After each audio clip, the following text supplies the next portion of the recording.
Morning, morning, morning. Trust me, sometimes I come on and I'm laughing, and trust me, I tried very hard to be serious as I came on, but then, you know, yeah, exactly. There you go. There you go. Anyway, a very special morning, Team Untengle, and thank you very much for joining us, everyone. Want to welcome you to the studios of the Bridge 99 FM, Samantha. Hi, Mama Elise. Thank you for having me. You are most welcome, Sammie-Rae, because that's what you're affectionately called, right? Yes, so Samantha-Rae is actually my first name. It's hyphenated. Right. I need the Ray in my name. It represents my identity. Right. And over the years, people say, Samantha-Rae is so long. So I appeased the crowd and I said, okay, I need the Ray, so just call me Sammie-Rae. And so I created that. It's if I was your mother and I name you Samantha-Rae, I need everybody to call out your whole name. Samantha-Rae. Well, Sammie-Rae, all right. That's not too bad. Okay, so tell us about Samantha-Rae before TV production, depression, and poetry.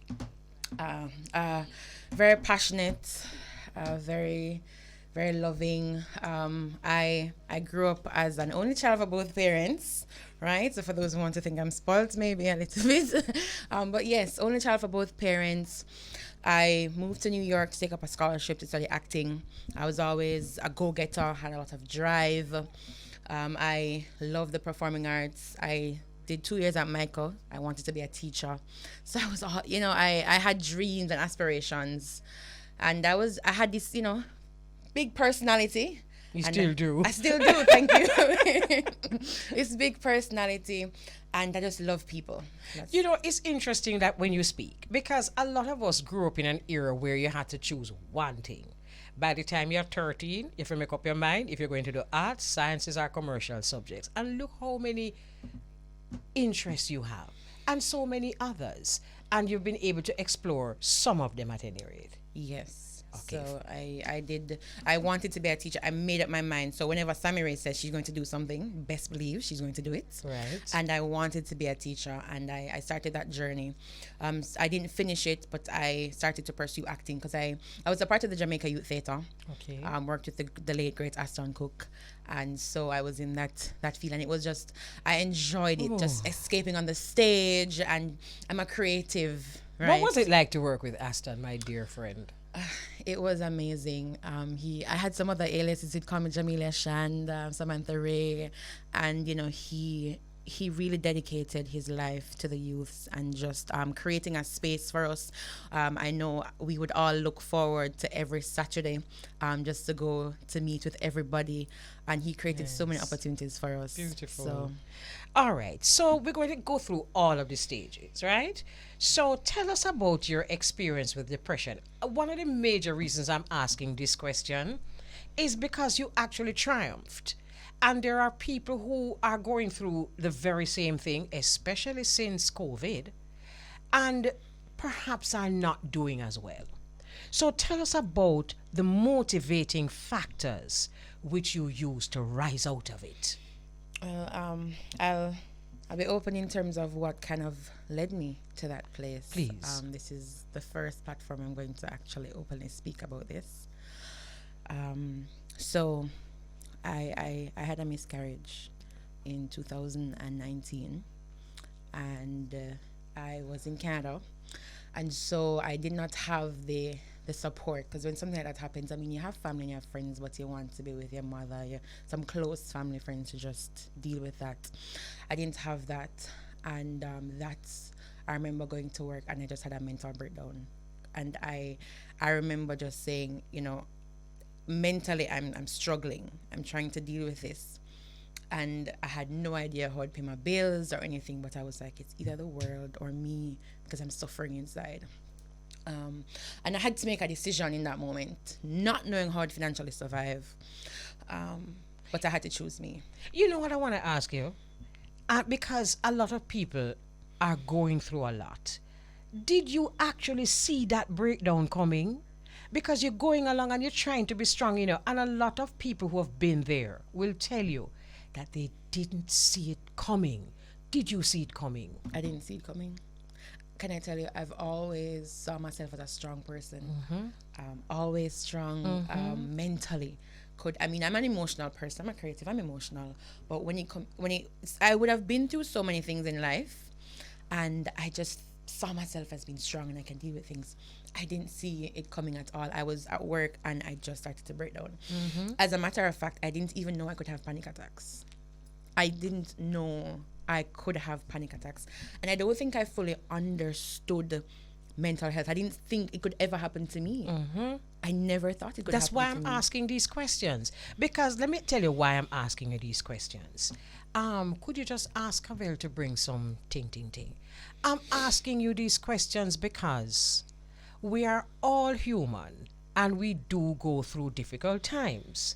Sometimes we read and we read about anxiety, we read about depression, and we do not think that we are the ones that them talking about. We don't face that we're anxious. I know this has happened to me. And you know, one of the reasons that we don't face that we're anxious is because sometimes anxiety is our norm. We are always anxious. We have always been anxious. So we're not able to separate it and says, yes, I am actually anxious. And as a result of this anxiety, these are the steps that I'm going to take. And if you don't face it, it's easy to come up on you, sneak up on you. Sneak up on you. So for those who think they're all that strong and strength is your norm, you are very human, and there are things that as human beings we need to face. Yes. So, you know, I just thought I would just bring that in, bring that up, and just ask these questions to let our listeners know that it is not an experience of the weak. It is an experience sometimes of the very strong who are either in denial or just can't take anymore. And I think it's important too that we prioritize checking in with ourselves. We have to. I have learned to do that, to check in with myself because of that experience. I lost myself. I did not know who I was. I had no passion. I had no drive. I cried. I was saying, God, what do you want me to do? I couldn't sleep. I mean, it was, you asked me before, who was Sammie-Rae? I did not know who was Sammie-Rae in that moment because I had no drive to do anything. Can I say, I didn't even want to bathe. I would just be there. Depression. I was lost. What am I supposed to do with my life? Yes. What is my purpose? God, what am I supposed to do? And I remember crying out, and he said, write. And I just took a paper and a pencil and I just started writing and pouring out my feelings. And that's really, I found that as an escape. We're going to come back to that writing. You know, this is an exciting conversation, as you know, serious as it is. We're going to come back to the writing. There was something else I want. Oh yes. So what was it that you used to rise out of it? So my life hit rock bottom. I was homeless.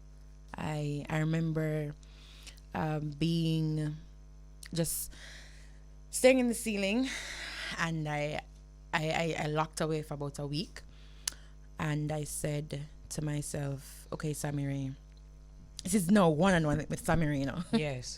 Sammie-Rae, there's something that is deep inside you. There's a reason why you had to get to this place. You have greatness within you. Moving forward, you're going to have to get to that place. And I had to find everything inside of me. And I said, you know what? I'm going to go after what I love, the performing arts. That's what I love. And I was talking to a good friend and I said, let's start a production company. Let's just create an opportunity for ourselves. And just him being the supportive person that he is, he came on board. And I didn't know what I was going to do. I mean, everything that's happened, I didn't know. But I can tell you that the journey, I was fighting for my life. I was fighting to prove to myself. Because if this didn't happen, what would I do with myself? And I was really moving with the mindset that failing is not an option. You have to get this done. And you have to prove to yourself that you belong here. You have a purpose. Because I contemplated suicide. I was at a very low point mentally. And so doing this whole show, it was it was a fight for my life, literally. Interesting conversation. You know, we're having a conversation just over the weekend about the value of the valley and the difference between what valley teaches you and what hilltop teaches you. And the conclusion is that there are lessons that the valley teaches you that hilltop knows nothing about. What did you find to be the value when you were in that valley? I think one of the biggest things for me being in that place was self. I think I would have ignored a lot of things with myself. I think when I stepping out of that, I'm more in tune with myself, and I'm paying a lot of attention to self growth and having a relationship with myself, because we don't learn that, and that's important. That's vital. And as you journey and you meet people and you interact with people, self-awareness is important. Life as well. I really had to find some value in life. As low as I was, right? I mean, I had to think that, those who are dead, I'm sure, wish they had just one more night. I have to fight. I mean, finding the courage to fight was important. And to be grateful that I have life. I'm breathing. I am breathing. That means that I have purpose, because I wouldn't be here if I didn't have purpose. And that's what kept me going. That is what kept me going. I am sure that you learned a lot about Sammie-Rae. I did. Yes, you did. All right. So heartbreak actually introduced you to poetry. Oh, yes. So let's talk about that. Take your broken heart and turn it into art. Yes. So I would have, I found out about spoken word really when I was moving overseas, and it's I would have recited this poem called The Type of Woman, and I would perform it, and I really loved it. But I was going through an experience. I was broken. I'd have given myself, and I was never a broken place, and I wanted somebody to talk to. I needed to express how I was feeling. And I scrolled through my phone and I couldn't find a person, because, one of the things about talking to people is sometimes people that have gone through this experience, they don't know how to advise you. And then there's advice, oh, it's time, you'll get over it. But I needed somebody to understand that in this moment, I am broken. This is what I'm feeling. I just need someone to listen to me, and I couldn't find anybody. And I've always said, girl, talk to yourself. And I took up my phone and I just started writing, and I was just validating my feelings. And I began to write. And when we finished writing the poem, I said, what girl I can write? But it's actually a poem. It's actually a poem. Yes. I'm yes. validating my feelings. I'm talking to myself. And I called my mom and I read it to her. And when we read the poem, I said, but girl, you have skills. Who is that? Mommy said that? Your mom? Yes. Yes. And, that was my first poem called Happiness. Mm-hmm. And I found an open mic in Toronto, downtown, and I went and I performed it. And one of the beautiful things about entering that space is that when people come to you and say, wow, I felt that. I felt every word. There's value in being vulnerable in public, because what you do is you make someone else understand that they're not the only person. And they too can be vulnerable. They too can be vulnerable, because I get to be the voice for the voiceless, because we are afraid to say, I've been broken, I've been hurt, I've been embarrassed, I've been ashamed. Those are some touchy topics. But isn't it strange? Because as human beings, we all have. Yes. And yet still we all pretend that we haven't. It's so the when pride somebody comes out brave enough to say, I have, then you get the people who didn't want to say it saying, me too. Yes, yes. Because sometimes I see some video on TikTok, I'm going to say, I will tell her my business. It's who tell her my business. All right. So was this the first poem that you wrote? So the one I'm going to read? Happiness? No. So Happiness is the first poem I wrote. Okay. But the one I was going to read, is because of time, was one I recently wrote. All right. Read just excerpt from it, please. Okay. So from Happiness or this new? Okay. Whatever. Okay. So Don't be perturbed about the people that have come and go in your life. Just know say because they're not part of the master plan. Let go of the mistakes you've made. Remember say on a journey and I just sort of think tan. But girl, more you listen to me and know. You see moving forward, you're not gonna make nobody take you from a bread back. Look in yourself, girl. You know say you are the queen of the pack. Remember say you have a mission. Say you have to wise up and start make better decisions. Wipe your eyes, girl. Not for them say them are your friend but can't see the vision. Let go anybody will move too shaky and full of too much mystery. Remember say we out here to make history so we can make that money. It's not feeling away when them switch. Are we gonna laugh after them when we're rich? I lie. I don't lie. And can I tell you something, Sammie-Rae? I read it on paper, but it just came off the paper a while ago and started running up and down. It became alive. So you know, a lot of people write because they kind of want to transfer some emotions onto paper, and that was how you started. Do you actually love performing now? Oh, yes. Yes, I do. I love performing. As a matter of fact, whenever I write the poems, I just create a whole stage for myself, you know, and I would just start to perform because the delivery is important. Absolutely. Also. And you can. Yeah. You can. You know, so all right. So speaking about you can, let us talk about your studies at the film and New York. You studied film at the New York Film Academy and journalism in Toronto. So when was this, and what was that experience like? So, NIFA was around 2015, around there. Oh my God. So moving to New York, you know, it was just quite the experience. I mean, I moved to New York when I was much younger and not very aware of self. And it's a big city. And so, you know, I felt like I was losing myself a little bit. Compromising some core values. You know, you get into this space and it's, you know, everybody's an actor and an actress, and the lifestyle is very fast. So you really have to know who you are. But the experience was fun. I think for the first time, I would just enjoy school. I mean, I just enjoyed school and I learned so much.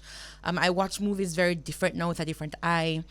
And I'm able to translate what I learned into my own projects, right? So I enjoy that. Now, journalism is interesting because I never thought of journalism. When I moved to Canada, I actually wanted to do media productions. I wanted to know the behind the scenes. And when I sent in the information, they responded, admission said, we think journalism is a better fit. I said, excuse me? You can't tell me what I'm supposed to study?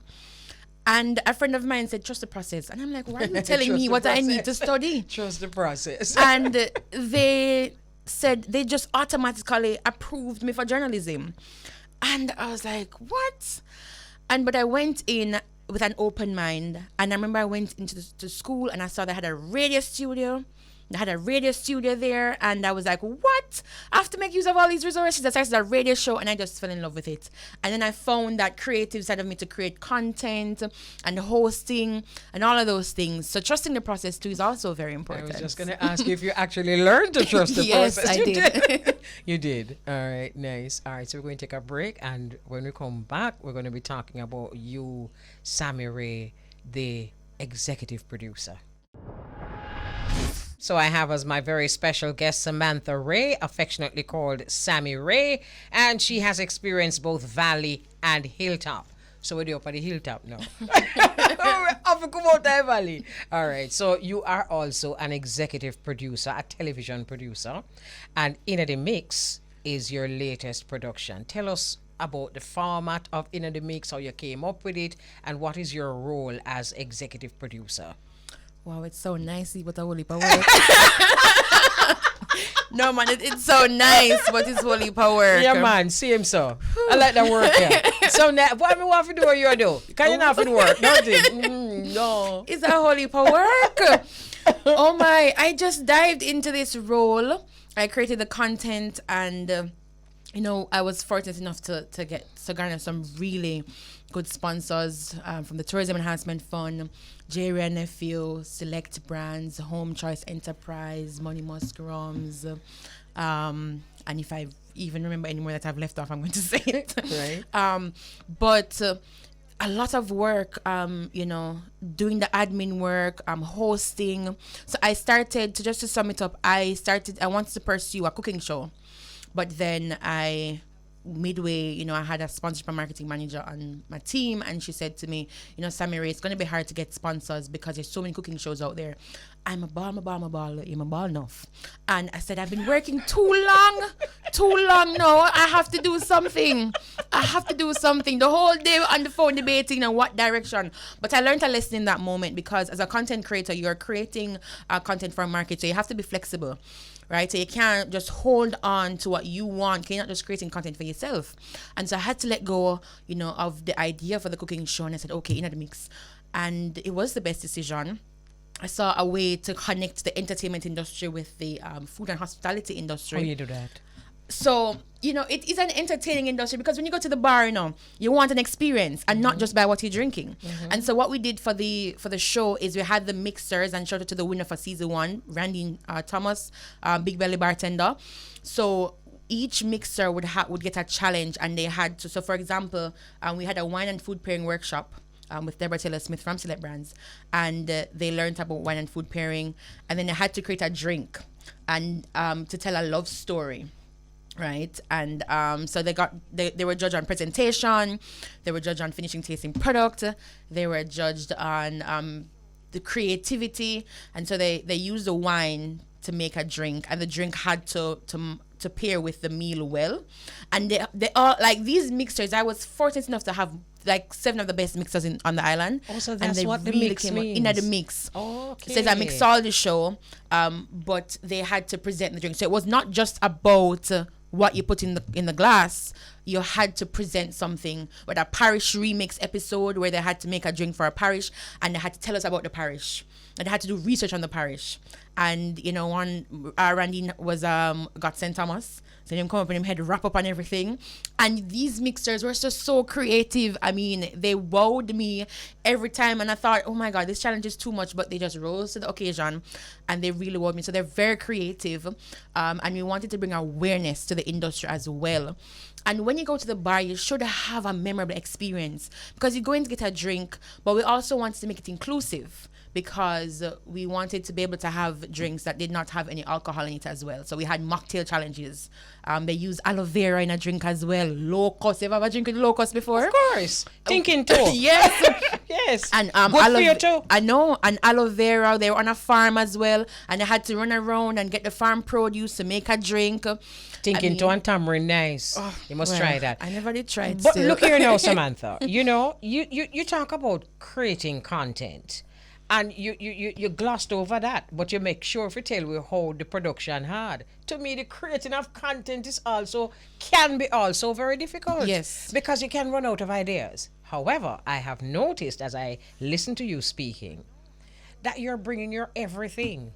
So you're bringing your acting, you're bringing your writing, you're bringing your love for people, you're bringing your everything into it.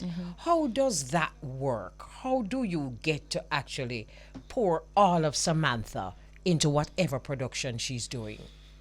Well, specifically for this production, like I said, I was fighting for my life. Okay. I was fighting for my life. And so I was coming with everything. This is my baby. And so I think because of my challenges, the challenges I faced, especially financially, because I came to the table with no money to do this production at all, and I needed sponsorship, and so I had no other work to show that I would have done this, right? So I really had to come through the gate strong, and I had to make a lasting impression. How you did that without any footage of anything you'd done before? Well, we would have done a pilot episode on a farm. Right, and I guess that idea was sold to them as well, the sponsors. But one of the tactics I use. The thing is, the sponsorship thing. It's a rough thing. It's rough to seek sponsorship, and you have like 200 people with similar ideas, who want money, who want their ideas to come to life. And so, I really had to show, like, this is Sammie-Rae. Sammie-Rae had to be very persistent. You have to remember who Sammie-Rae is. You understand? So even when you're going through your 200 emails, Sammie-Rae has to stand out in some way. And that was sort of a tactic of mine, because, just to have this personality, I had to make it work for me as well. But yeah, man, the creating of content was very challenging. But I had to find, for me though, I was coming from a place of how can this company benefit? if they come on board. And how can I make it very inclusive? We had Spa Divine, we had Neek's Crown Care, we had a giveaway segment, we had Jan's Accent. I tried to find a way to incorporate so many different sponsors just to make the show happen. Okay. So I am looking at a part of your bio, right? And I'm also looking at the poetry. But you are a reality TV show producer. You are also a poet, and you are also an actress. Which is it that either brings you more joy or helps you to understand yourself more? I like hosting. So I would have done that for In the Mix. I had to learn my script like minutes before going on camera, which was very challenging. But I think hosting and poetry for me will be the top of the list because I get to share my experiences and I get to create a space to have hard conversations. And that's what I love because I get to put myself in that and I get to just, speak. I have a love for people. And I think that a lot of people are hurting. And something I suffered with, is I don't know who to talk to because who do you share your business with? You know what I mean? If you're in this space, are people at the place to understand what you're expressing? I know exactly what you mean. And then, of course, there's the unwillingness of people because of our socialization to have these difficult conversations. We tend to shy away from them. Yes. And I think that's one of the responsibilities of us in the media vein, where we really have to stop being afraid to have these conversations, because the more difficult the conversation is, the more important it is for us to have. Yes. So we're going to close off with one of your poem then. Okay. So this one is called Apologies to Self. And again, this was some time with myself. And, just anybody who's listening, as you check in with yourself, try to not be too hard on yourself. And this is where this was coming from. So I'm just going to dive in. I was unkind to myself, undermining my worth just to fill a temporary need when the truth is me just need for bill, allowing people to have full access to me without them proving that they even deserve me. When will I learn that sparks and butterflies don't warrant me opening up, but giving situations time and moving slow will show people's true intent? Now this time I'll have to take some of the blame. I'm experienced. This wasn't my first rodeo. I should have been wise and honest with myself that this road was one I should have walked with more caution. But feelings be crazy and I ignored the signs and led with emotions that just resulted in self-erosion. To myself, I apologize for being vulnerable in the wrong spaces when the right words were spoken. To myself, I apologize. I forgot that I'm a woman, phenomenal woman, that's me. To myself, I apologize for making anyone feel like they were more than me. To myself, I apologize and commit to not placing us in positions that make us question our worth or put our pride and dignity in disrepute. To myself, I forgive. Because let's not forget that we're on a journey and we just took the wrong turn. We're imperfect but not short of strength. So let's not be too hard with ourselves. Let's fix our crown and hold our head up high. Baby, it's our time to shine. Wow, this is a wonderful way to seal up. And there's someone or many people out there listening to you right now who just needed to hear that. Thanks for expressing yourself and expressing yourself on their behalf. Thank you for having me.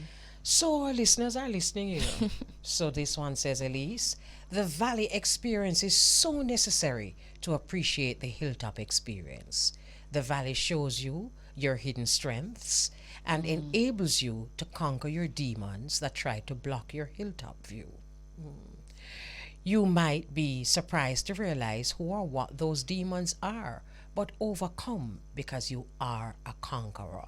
Love Samantha-Rae's light. And that's coming from a listener named Dilla. You see why you have to shine? Because you're not shining just on behalf of Samantha. You're shining on behalf of others. Thank you. Thank you. So we're going to take a break. Soon come. So we're ready now. Ready. Good afternoon. Good afternoon, Mama Kelly. Good afternoon, Jamaica. Good afternoon, Beauregard. Good afternoon, New York.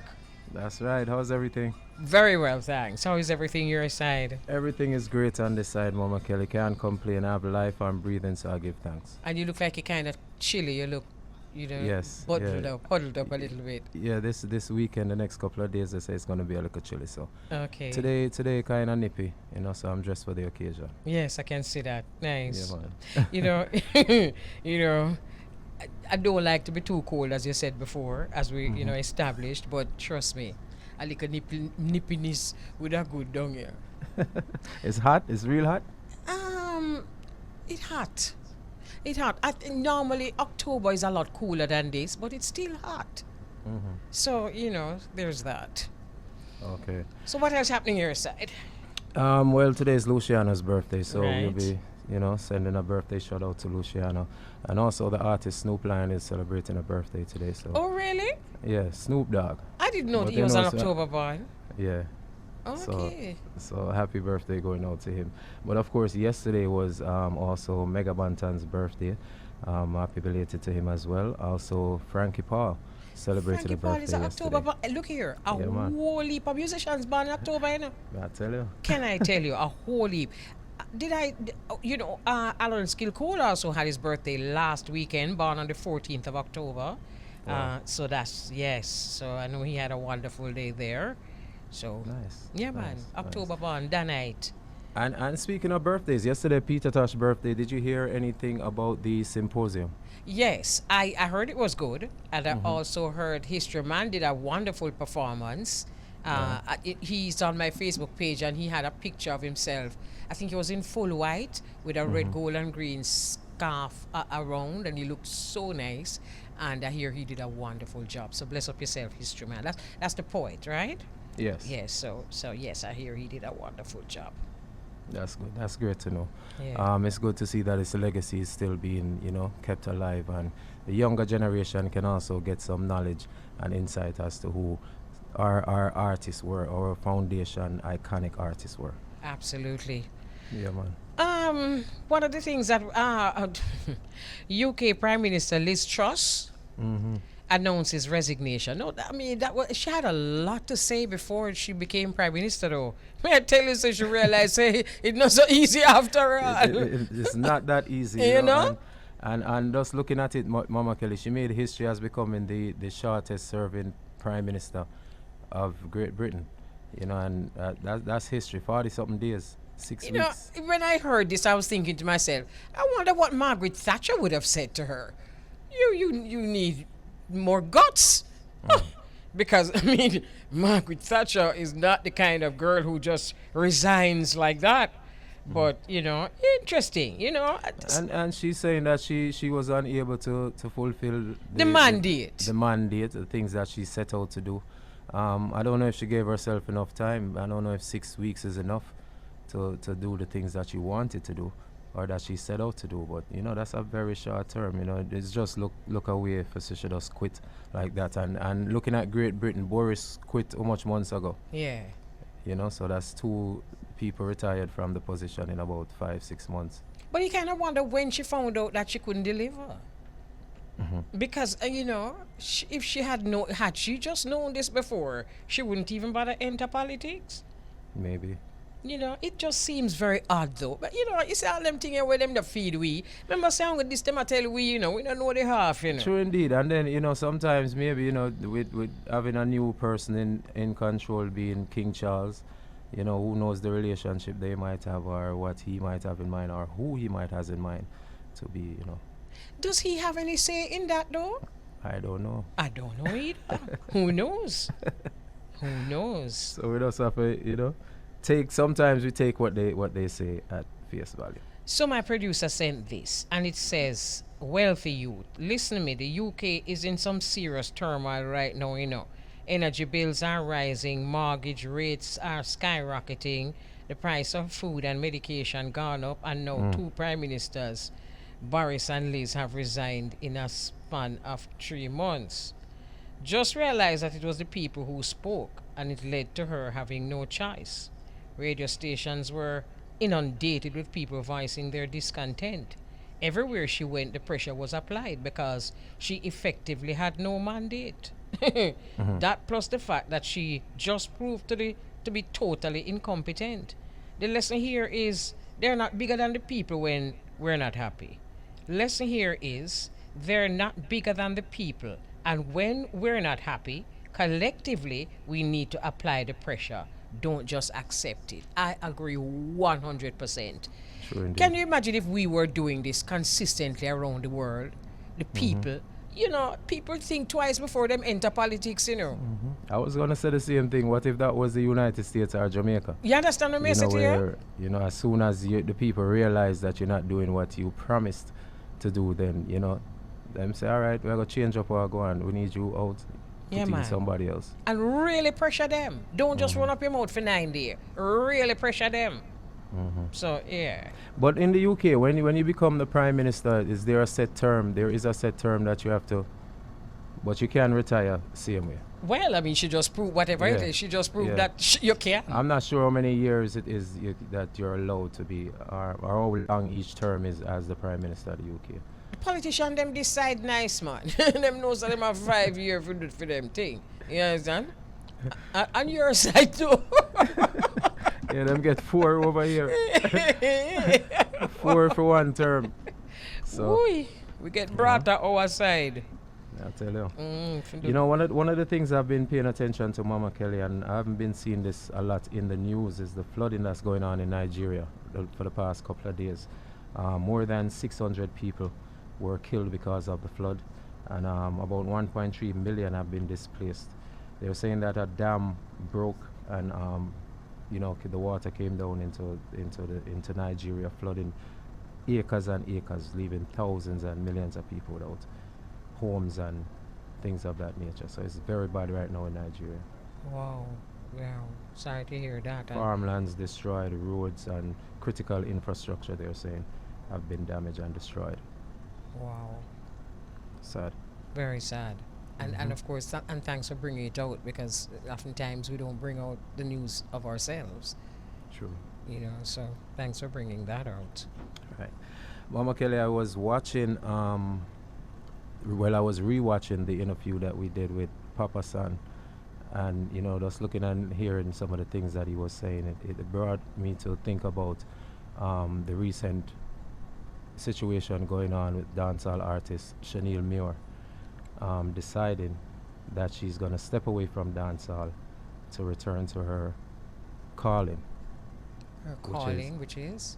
She says she's going back into Christianity. She's leaving dancehall and she's done with Christianity. Well, what happened was a few days ago, I believe she had fainted, Yeah. and they said it was because of exhaustion and things of that nature. Then she went on a live that she did on her Instagram, and the very first thing she said, and I quote, "I will never find happiness and peace in this world until I turn my life over fully to God." If this is how she feels, she must have been very uncomfortable where she was. Because you have to have the tongue up to take them the hackle in the way dance all provide, No, seriously. I mean, seriously. Even someone like you can tell me even more about that. But I just know, say, me well cozy in American culture corner because me can't take it clean. God no. I tell you. And she even went on to put a statement out on her Instagram page, and it read, "I'm not leaving dancehall for Christianity, because I have always been a Christian. A sinner, yes, but aren't we all?" Then she says, "I'm leaving to do God's work." So she's not leaving for Christianity. She's saying she's always been a Christian. She's leaving to do God's work, to find peace, happiness, and salvation. She said, "This world cannot offer me that." You know something, Beauregard? You see that conversation that we had with Papa San wasn't a normal conversation, No, it wasn't. That conversation was very inspiring, And one of the things that I particularly loved about that conversation is just how on point he was, how he was not looking for any likes. He was just saying exactly how he felt, why he did it. And oftentimes, we have doubts about when people talk about these things. When Papa San spoke the other day when we spoke to him, I left the conversation having absolutely no doubt. Right, right. Because also in that conversation, you heard him say that, he was desperate. He was Yes. desperate to Yes. find God, to find Yes. peace. And that was his reason. And it's so easy to understand when he tells us where he was, where his life was, and what he so desperately needed. You get it, man. True. I mean, people have a lot of people, sometimes they realize that there's a different purpose than the purpose that they think they're living for. And a lot of people feel that they find that, in God and turning their life over to God. And they feel like, the life that they have been living all these years, wasn't worth it. Yeah. So now it's time to make that change. And, I guess that's what Chanel Muir now thinks. And, she's stepping away from the dancehall scene. Yeah. One of the sweetest things that I have found is to be able to just follow your heart. Just do what it is that you really want to do and be brave about it and don't watch no face. I believe that too, Mama Kelly. I also have a video. I believe that anybody can change. And if your producer there, LaFane, could put up this video. Ready for your video now. Ready, we're ready. Ready, we're ready. Ready, ready. Ready? Morning testimony. I was a thief. Look at me, hallelujah, glory to God, all Fort Crab Market. Look at me. I was a thief. When I go to Falmouth, if I don't thief the people them clothes, me not come back down. A thief. Look at me. A thief. But God has changed me. Look at me. A gangster. Oh, youngster. Hallelujah. 9 girls behind me. Rob thief. Do all kind of dirty work. Look at me. Hallelujah. What a God. Old youngster. Look at me. Bleach out my body from head to toe. I buy bleaching cream by the case. Look at me. I put the bleaching cream in the fridge. Look at me. I put the bleaching cream in the fridge. Look at me. In the night, God I said, when you put the bleaching cream in the fridge, it work better. When you put the bleaching cream in the fridge, you whiter. Hallelujah. I put the bleaching cream in the fridge. I rub my body from head to toe. Glory to God. We'll take you your out. Mama Kelly, what a testimony. No, look here. Let me tell you something. What a testimony. The woman say when she go to market, if she not thief, she not come back down. Glory to God, I was a thief. No, but can I tell you something? Somebody's Yeah, man. sweetest testimony, them, You hear up on the man. road, Up on the road, you hear them, with them same kind of people there. And can I tell you something else? You see, she talk there. She mean it, Of course. She's serious. Yeah, she and talk there her is, truth. you mean? And there's another person out there we're listening to our thief too. And hopefully, our testimony will help them for top thief. No, hopefully. She say a 9 of them.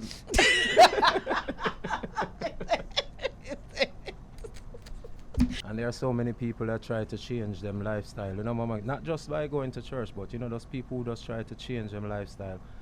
Overall, people who have been living a negative lifestyle. Sometimes they try to turn their life around.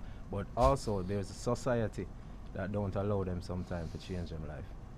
Because it's like even this lady here still, society might have looked down upon her because she said she was a thief, And there are certain churches probably she could have never go into with them, the testimony there. But you see, them testimony there, and them testimony are a real testimony, Because when you go in a certain established churches, what testimony them could have so to turn people life around? Well, probably. But you see testimonies like hers and other real people, it turned people's lives around Like we had a testimony, we had an interview with a virgin by the name of Milton Campbell, and his testimony was so he was a hardened criminal, and we had him on Zoom on the bridge. We had a conversation with him, and seriously, when you hear conversations like that, then you realize that people's lives can be turned around. But you know, something else too that came out of that I thought that we need to even have the next time we have a conversation with someone like that. We need to talk about the victims of their crime. Because sometimes we hear about, how them turn them life around and we focus on that. And understandably so. But in a case where these are hardened criminals, we need to ask them about the victims of their crime too, and find out, how what should I put it now? How they're doing. How remorseful they are, and have they gotten in touch with some of these people, and have they, shown them how remorseful they are, because there's that too, and we Yes. need to remember that side. So even with this lady on the serious side, she needs to not just give her testimony and the drama of it, but she need to visit some of the people them where she used to thief from. No, no, me serious. I'm very serious. You can't just say, oh, so God never tell us if you go back to the people that apologize or even go back Right, with them right. things, because there are many sides to a story. And I Yes. think we are too, focused on the drama and the hallelujah and forgetting the victims, victims, of yeah. course, the victims of these crimes. True. I agree with you 100%, Mama Kelly. I agree with that. Yeah, man. There's another story, Mama Kelly, that I was also looking at, and this one has to do with a young lady that was on an American Airlines flight, but she was seated between two obese persons, and afterwards she went on Twitter. She's an Australian American journalist.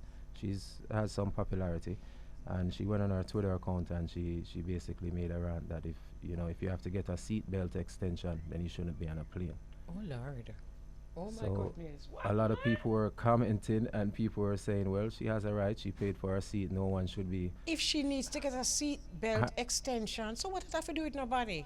No, she's saying that if a person has to get one, meaning that if someone is too fat, Yeah, then they shouldn't be on a plane. So a lot of people, that's not people kind.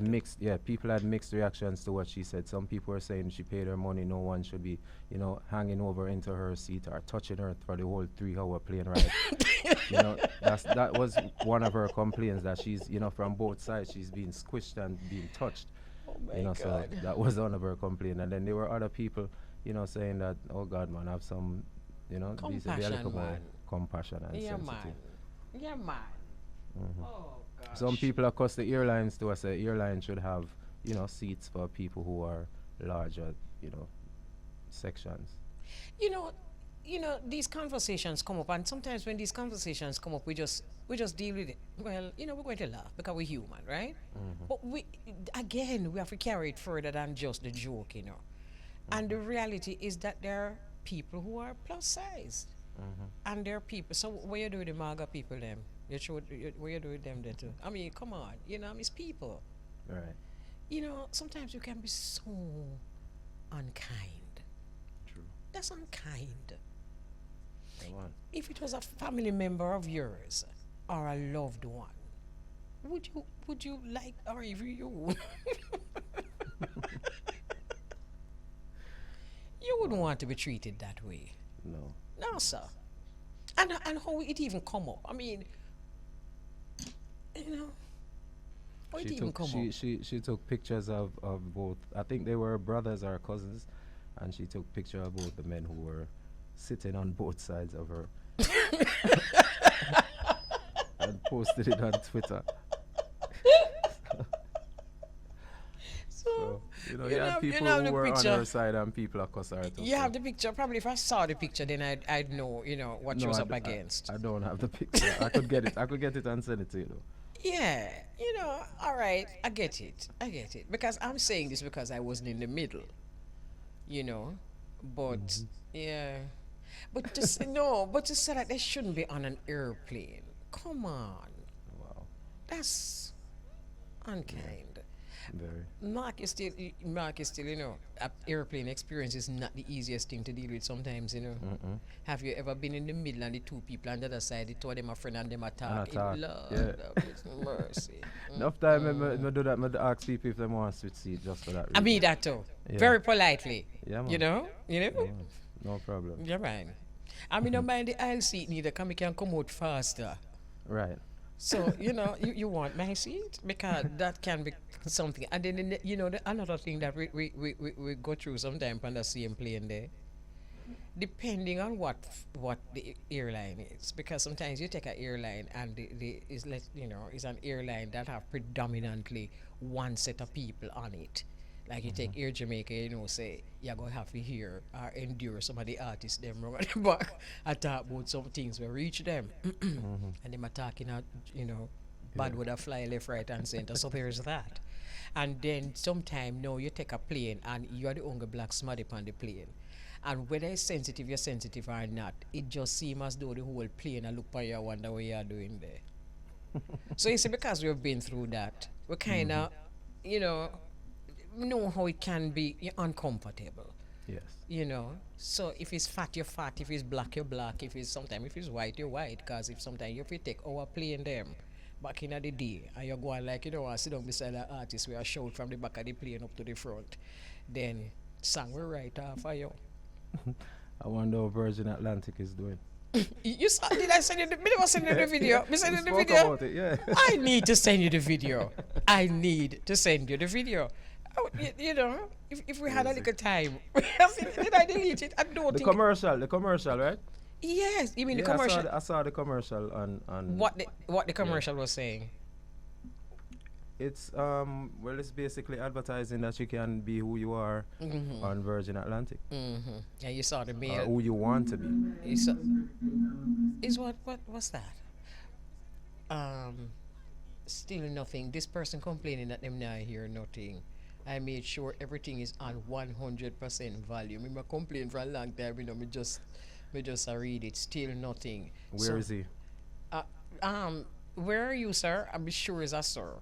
Where are you? Because this is a real concern he's having. All right. Somebody answered him. Lafayette, you answered him? Okay, because I hear him say, okay, thank you for letting me know. I made sure everything is 100%. Whatever Bo played earlier was very loud. Okay, that's it.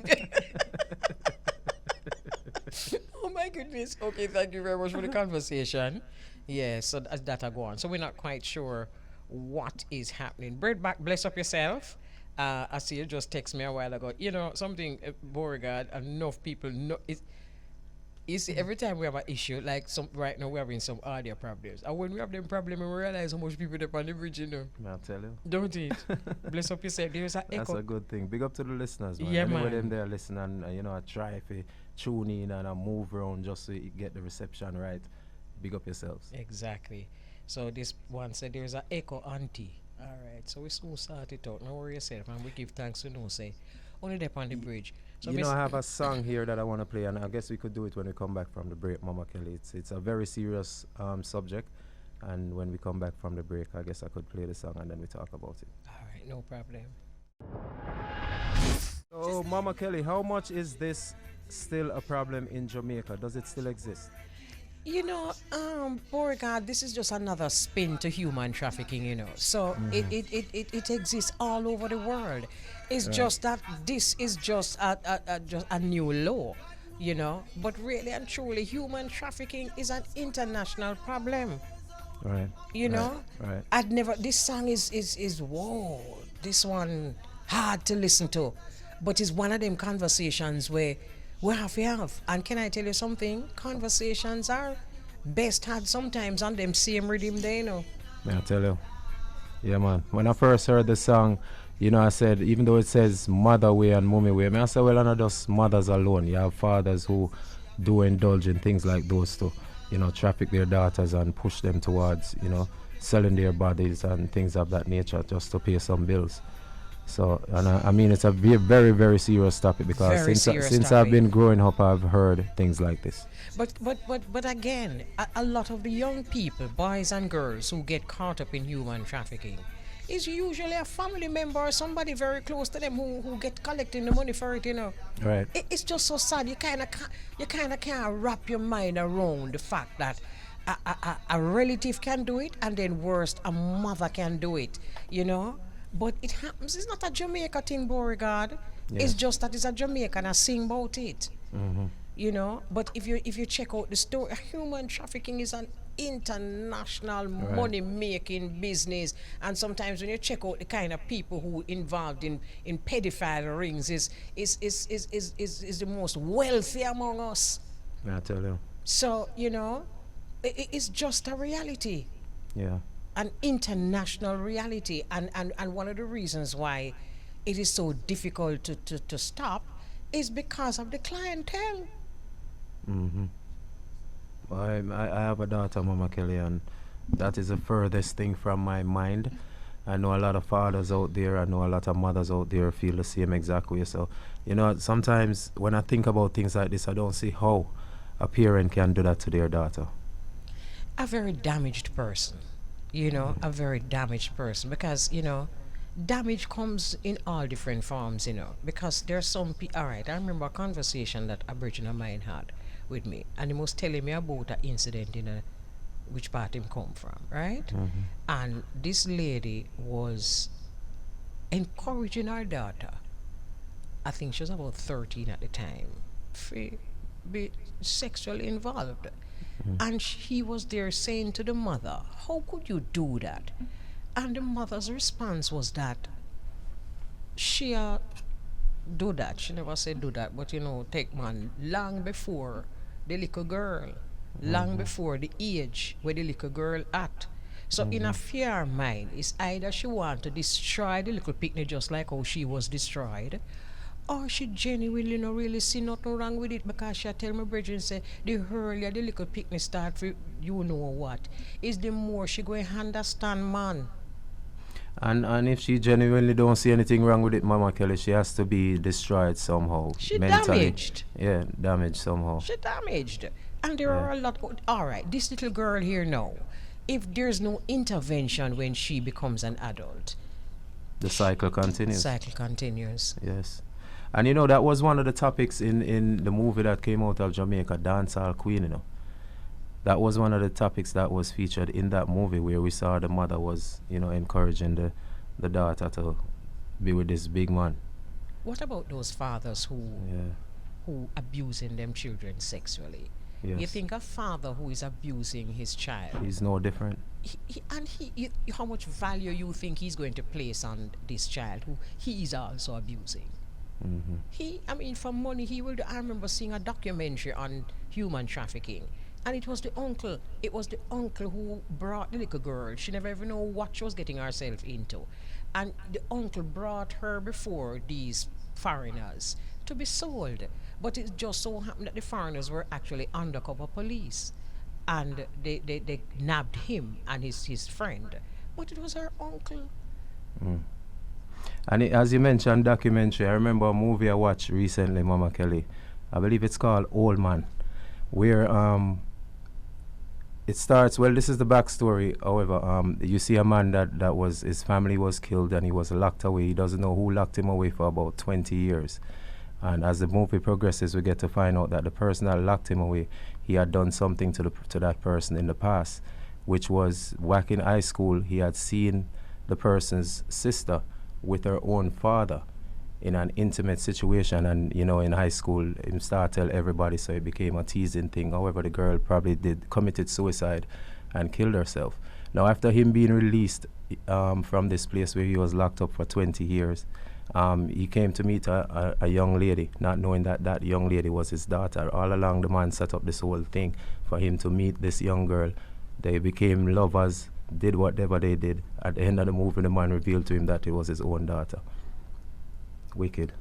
Yeah, let me tell you something. Somebody just sent this a while ago, and it says Epstein and Andrew are England.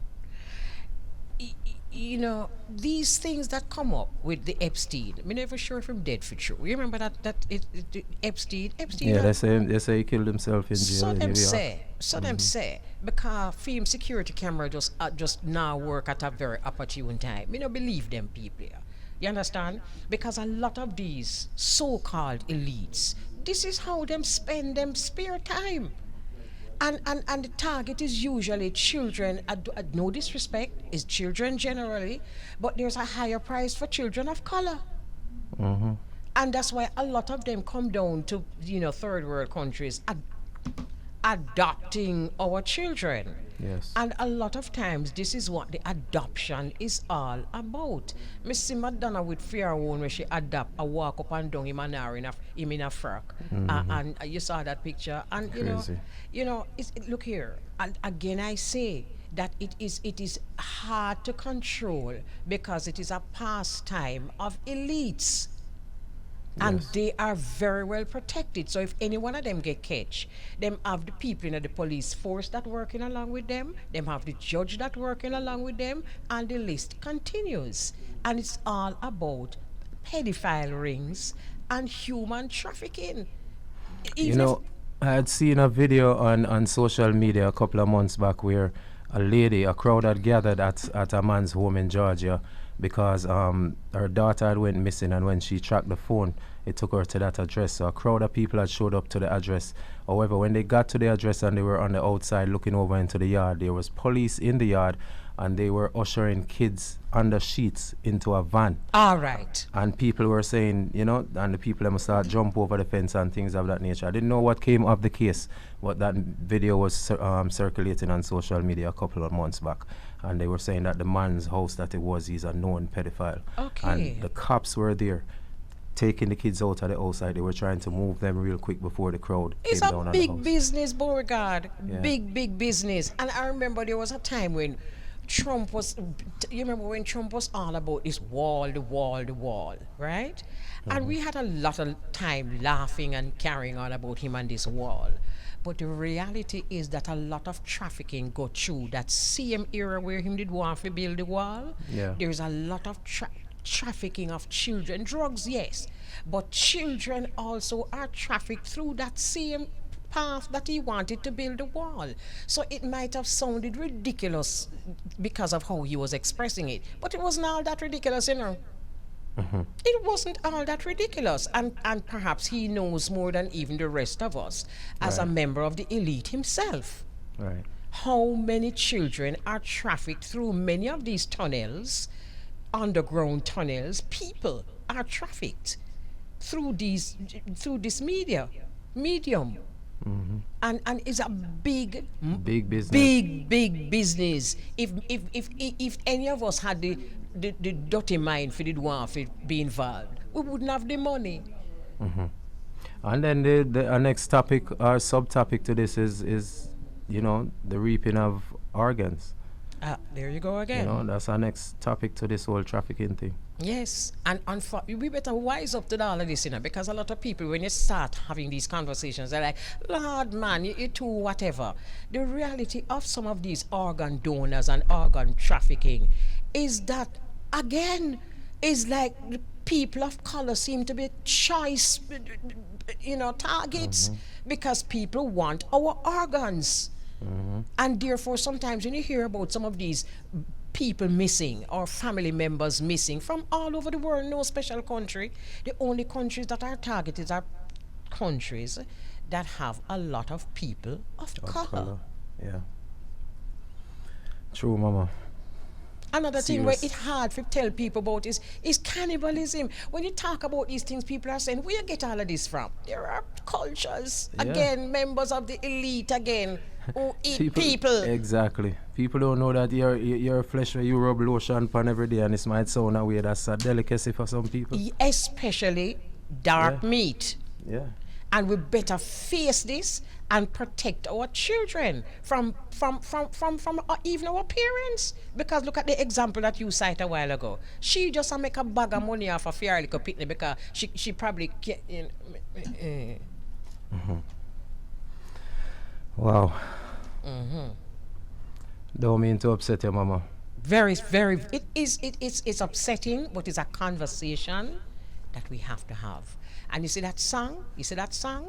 We want a copy of that the song there. Because send we it want, come. yes, because we need to have a conversation about this. A lot of things like this, probably in a different ways, but with the same end result, happens in front of our faces. But because we're so naive, we don't want to believe it. It happens. Epstein or whatever him name, his clientele were filthy rich. Filthy rich. It's crazy world, mama. Crazy world. Crazy world. Or is it just the people that live in it? There's the people that live in it. Same way, because as the people, old time people say, as a Jesus building good place, and the people them just, oh, you serious? Look here, Lafayette just show me the time. You never know, say 12:58, Oh my God! But seriously, though, Beauregard, this is a topic that we need to have discussions about and not be afraid. Definitely. And whatever language sometimes we need to use it. Right. Right. Well, Mama Kelly, it's been a pleasure. Once again. I want you to have a wonderful rest of your afternoon and also a wonderful weekend. Lafayette and the whole entire Bridge family, big up yourselves, and everybody be safe. And the very same to you. Bless up all your listeners and bless up the entire tri-state. All right, take care. Bless. So it's that time in the afternoon. Thanks again, Beauregard. We always have wonderful conversations. Sometimes it's funny, sometimes it's not, sometimes it's serious, but we just have to have these conversations. So thanks again. It is now 12:59 and we leave you with a big heart of love. Bless up.